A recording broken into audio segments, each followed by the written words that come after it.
warahmatullahi wabarakatuh. Bertemu lagi bersama Ibu pada pelajaran kimia. Kali ini kita akan membahas soal latihan dalam rangka menghadapi PTS semester genap kelas 11. Sebelum belajar, tak lupa kita harus mengucapkan Bismillahirrahmanirrahim agar mendapatkan kemudahan dalam memahami materi kali ini. Kita mulai membahas soal yang pertama, yaitu tentang teori asam dan basa.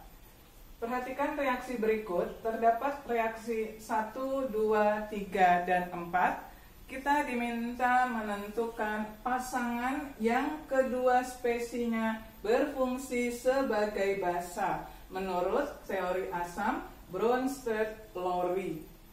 Untuk soal yang seperti ini, kita harus mengingat lagi bahwa pengertian asam menurut Bronsted-Lowry adalah zat yang pemberi proton atau pemberi ion H+. Sedangkan basa adalah zat yang menerima proton atau menerima H+. Jadi yang harus diingat, menurut Bronsted-Lowry, asam itu adalah yang ion H+-nya lebih banyak dibanding dengan basa. Jadi kita lihat pada keempat reaksi yang diketahui. Kita lihat di sini ada H2PO4-. H-nya ada 2 atom. Sedangkan di sebelah kanan ada HPO4 2-. Ini H-nya hanya 1. Jadi yang lebih banyak itu disebut sebagai asam, sedangkan yang lebih sedikit disebut basa. Kita tuliskan di bawahnya, di sini adalah sebagai asam. Yang HPO4 ini sebagai basa. Itu dari reaksi yang pertama. Dari reaksi yang kedua, kita periksa HS-. H-nya hanya 1, sedangkan sebelah kanan ada H2S. H-nya ada 2, jadi yang lebih banyak disebut asam. H2S ini sebagai asam, HS- sebagai basa. Kita lanjutkan melihat reaksi yang ketiga. Ini terdapat H2SO4. Kita bandingkannya dengan rumus senyawa yang mirip, yaitu HSO4-. Ini H-nya 1, sedangkan H2SO4 H-nya ada 2. Yang lebih banyak H2SO4, maka ini bertindak sebagai asam. Lalu yang ini bertindak sebagai basa. Karena ini ada 2 zat yang akan kita bandingkan, maka ini diberi nama asam ke-1, basa ke-1. Kemudian kita bandingkan antara HCO3- miripnya dengan H2CO3, dan H-nya lebih banyak yang H2CO3. Maka ini namanya adalah asam kedua.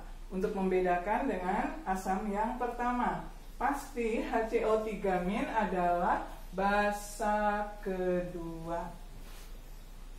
Lalu yang terakhir kita lihat reaksi yang keempat. Kita bandingkan NH3, miripnya dengan NH4+. Ini H-nya ada 4, berarti lebih banyak. Ini disebut asam 1. Pasti NH3-nya bertindak sebagai basa 1. Lalu kita bandingkan antara H2O, miripnya dengan rumus yang OH-. H2O, H-nya ada 2, OH- ini H-nya ada 1. Berarti ini pasti bertindak sebagai asam. Untuk membedakannya diberi nama asam kedua. OH- diberi nama basa kedua. Begitulah cara menentukan manakah yang bertindak sebagai asam maupun basa. Sekarang kita lihat jawabannya. Yang ditanya adalah kita diminta menentukan yang kedua-duanya sebagai basa. Kita cek satu persatu. H2PO4, ternyata dia sebagai asam. Berarti salah. 1 satu saja sudah salah, berarti salah karena yang dicari adalah yang kedua-duanya spesiesnya adalah sebagai basa. Lalu yang D, HCO3 min. Di sini kita lihat HCO3 min betul basa. Dan NH3 dilihat ini adalah juga basa. Berarti jawabannya yang B. Sekalian kita cek yang lain. H2PO4 min, berarti dia sebagai asam. Sudah salah, satu saja sudah salah. Kemudian H2O, kita lihat H2O ada di sini, H2O asam, berarti juga sudah salah. Karena yang diminta adalah basa. H2S dan H2O. H2S saja ini sudah tergolong sebagai asam, berarti juga salah. Maka soal nomor 1 ini jawaban yang tepat yang keduanya sebagai basa menurut Bronsted-Lowry adalah yang B. Kita lanjutkan membahas soal yang kedua. Pada soal yang kedua terdapat larutan asam sulfat 0,05 m sebanyak 250 ml. Kita diminta menentukan besarnya pH larutan tersebut. Asam sulfat, kita ingat lagi rumusnya adalah H2SO4. H2SO4 ini tergolong asam kuat. Untuk asam kuat, diingat lagi rumusnya menentukan pH itu adalah min log A dikali dengan M.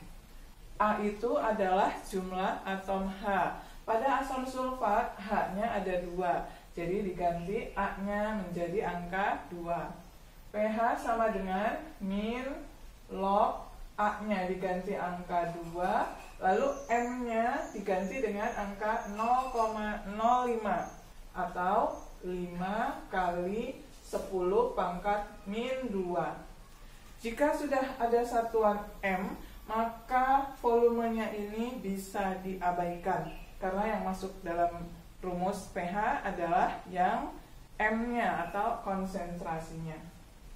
Jika dikalikan, ini akan mendapatkan hasil min log 2 kali 5 itu adalah 10, lalu dikalikan dengan 10 pangkat min 2. Jadi hasilnya adalah min log, ini dikalikan, hasilnya 10 pangkat min 1.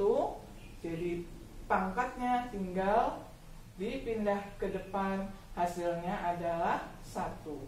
Jadi pH-nya yang betul soal nomor 2 adalah 1 atau yang D. Kita lanjutkan soal nomor 3. Pada soal nomor 3 terdapat 100 ml larutan amonium hidroksida. Ini rumusnya adalah NH4OH 0,001 m dan memiliki nilai Kb, ini konstanta ionisasi basanya, 1 kali 10 pangkat min 5. Kita diminta menentukan besarnya pH. Ingat lagi NH4OH atau amonium hidroksida ini tergolong basa lemah. Untuk basa lemah, cara penentuan pH-nya itu mulai dari konsentrasi OH- sama dengan menggunakan Kb dikali M. Akar Kb dikali M. Jadi akar Kb-nya 1 kali 10 pangkat min 5, kita tuliskan 10 pangkat min 5, lalu M-nya 0,001, kita tuliskan 10 pangkat min 3. Jadi dikalikan, hasilnya pangkatnya dijumlahkan, ini min 5 dengan min 3 menjadi min 8. Lalu diakarkan, pangkatnya dibagi 2 jadi 10 pangkat min 4. Ini baru konsentrasi OH-nya. Kemudian ke rumus POH. Rumus POH itu adalah min log konsentrasi dari OH- yang telah kita hitung. Jadi hasilnya adalah min log OH-nya tadi sudah dapat 10 pangkat min 4. Ini didapat hasilnya 4. Terakhir, menentukan pH-nya adalah rumusnya 14 dikurang pOH. Jadi didapat hasilnya 14 dikurang dengan 4, maka hasilnya adalah 10. Jawabannya adalah yang D. Diingat lagi, jika basa itu pH-nya mulai dari di atas 7 sampai 14. Sedangkan asam itu pH-nya di bawah 7. Kita lanjutkan membahas soal yang keempat. Pada soal yang keempat ini adalah soal tentang titrasi. Sebanyak 20 gram NaOH padat atau natrium hidroksida dilarutkan dalam air hingga volumenya 500 ml dan kemudian digunakan untuk titrasi dengan larutan H2SO4 atau asam sulfat 0,1 m. Diketahui Mr dari NaOH adalah 40. Data titrasinya adalah sebagai berikut, ada 3 percobaan.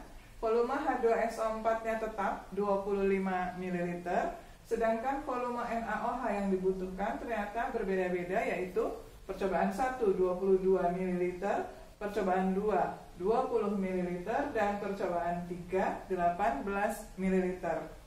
Yang ditanyakan adalah berapakah massa NaOH dalam larutan yang digunakan pada proses titrasi tersebut. Yang pertama kita lihat volume H2SO4-nya adalah tetap 25 ml. Kita hitung dulu volume rata-rata dari NaOH dari ketiga percobaan tersebut. Jadi langkah pertamanya adalah volume rata-rata NaOH. Semua ditambahkan lalu dibagi 3. 22 ditambah 20 ditambah 18 lalu dibagi 3. Ini didapat volumenya rata-rata adalah 20 ml. Kemudian kita masukkan ke dalam rumus titrasi. Rumus titrasi itu adalah A dikali dengan konsentrasi A itu adalah asam, lalu dikali dengan volume asam, itu akan sama dengan B itu adalah nanti jumlah OH, dikali dengan MB, lalu dikali dengan volume B, volume basa.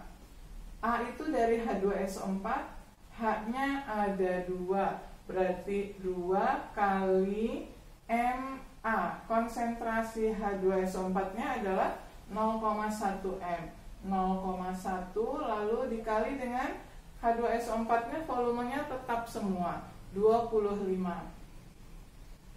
Lalu sama dengan B itu adalah jumlah OH, berarti 1 dikali MB. Nah ini yang kita cari. Belum tahu MB, konsentrasi basa yang digunakan pada titrasi ini, lalu dikali dengan volume basa. Volume basa ini adalah volume NaOH yang rata-rata 20. Ini dikalikan 2 kali 25, 50, 50 dikali 0,1 hasilnya 5 sama dengan ini adalah 20 kali MB. Maka konsentrasi basanya didapat 5/20, hasilnya ini adalah 1/4 atau dibuat desimal jadi 0,25 m. Ini adalah konsentrasi dari NaOH. Setelah didapat konsentrasi basanya, maka kita ke rumus mol atau konsentrasi M sama dengan mol dibagi dengan volume. kita cari molnya dari NaOH. Maka rumusnya adalah N sama dengan konsentrasi dikali dengan volumenya. Konsentrasinya didapat 0,25 dan volume awalnya NaOH itu adalah dilarutkan dalam air hingga volumenya 500 ml. Jadi kita ubah di sini menjadi 500 ml. Karena ini 500 ml, maka hasilnya ini adalah 125, satuannya milimol.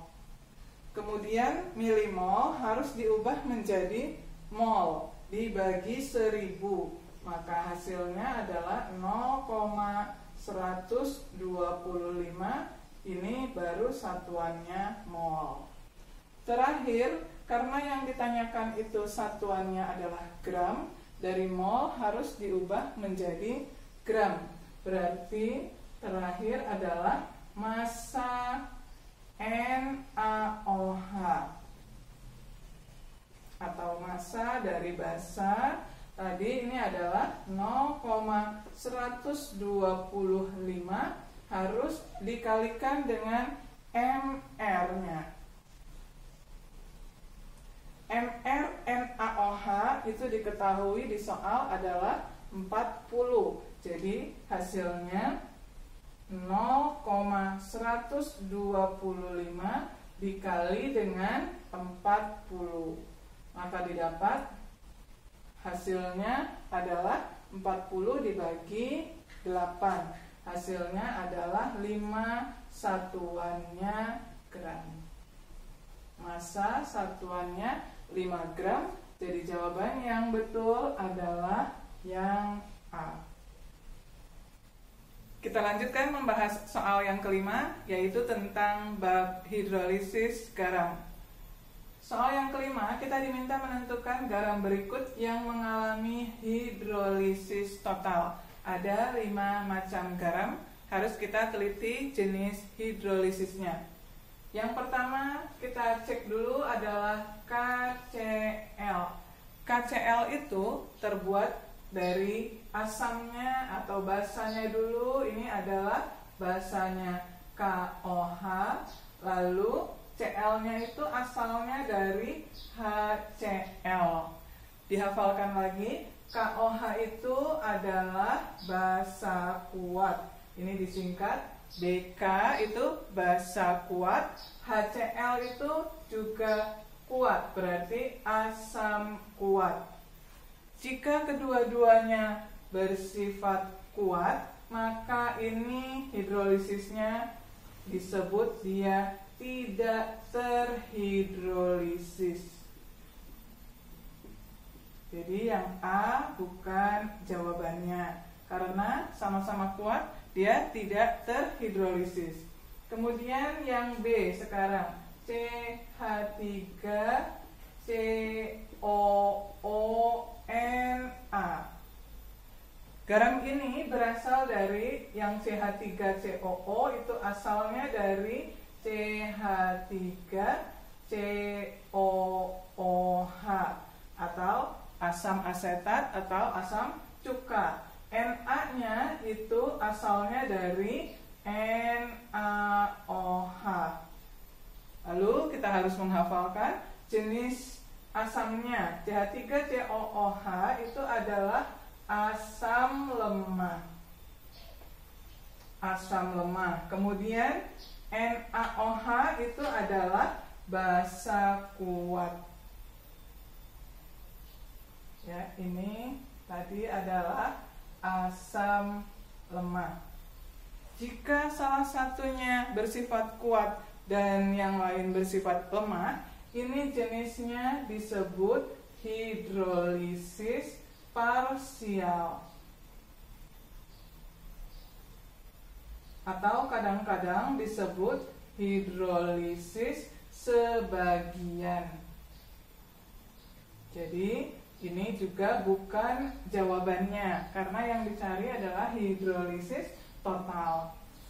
Lalu sekarang yang C, NH4Cl. Asalnya itu dari NH4OH dengan Cl-nya adalah HCl. NH4OH, amonium hidroksida, adalah basa lemah. HCl itu adalah asam kuat. Sama seperti yang B tadi, jika salah satu ada yang kuat dan ada yang lemah, ini juga disebut hidrolisis parsial. Atau disebut juga tadi adalah hidrolisis sebagian. Kemudian yang D, NH4CN. Asalnya itu dari tadi NH4, pasti bahasanya NH4OH.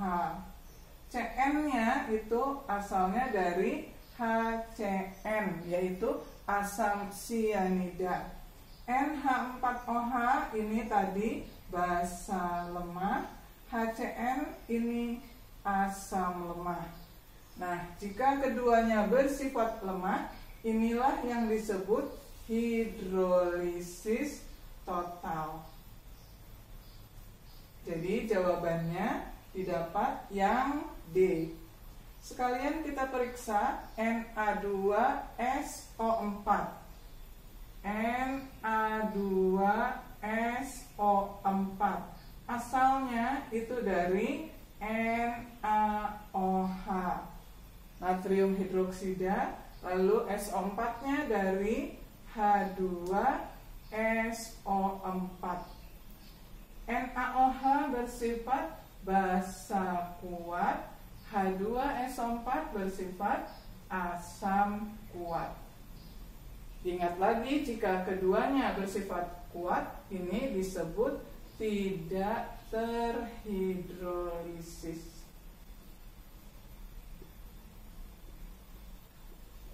Jadi jawaban yang tepat untuk soal yang 5 adalah yang hidrolisis total, yaitu NH4CN. Jawabannya adalah yang D.